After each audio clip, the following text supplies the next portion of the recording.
Cela fait un mois que les États-Unis ont ouvert la vaccination à leurs 28 millions d'enfants de 5 à 12 ans, un cap franchi aujourd'hui par plus de 3 millions d'entre eux. Les enfants reçoivent 2 doses de Pfizer à 3 semaines d'intervalle, un vaccin adapté à leur âge. C'est un vaccin qui contient 3 fois moins de principes actifs, donc ici en l'occurrence l'antigène, et on a constaté qu'il entraînait néanmoins la même réponse immunitaire que chez les plus de 12 ans, premièrement, et qui n'entraînait pas plus d'effets indésirables. C'est pour ce même vaccin produit par Pfizer que l'Agence européenne du médicament a récemment donné son feu vert. Pfizer est capable d'accélérer la production.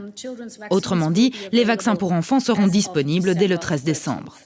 En Belgique, la suite dépendra de l'avis du Conseil supérieur de la santé et du comité de bioéthique. Sur le plateau de Déclic, le porte-parole de la Task Force pédiatrique estime en tout cas que ce vaccin pourrait être intéressant pour certains enfants.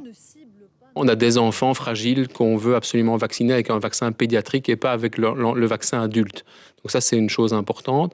Aussi, on a envie aussi de pouvoir donner la possibilité à des enfants qui vivent avec une personne très fragile, par exemple qui n'a pas répondu au vaccin parce qu'il est immunodéprimé ou en traitement de chimiothérapie ou autre, de pouvoir offrir à ces familles le fait de vacciner leurs enfants pour faire une double protection avec la personne fragile. Au-delà de ces profils, une vaccination plus étendue des enfants pourrait peut-être réduire la circulation du virus dans la société et donc chez les adultes, mais cela reste une hypothèse incertaine à vérifier.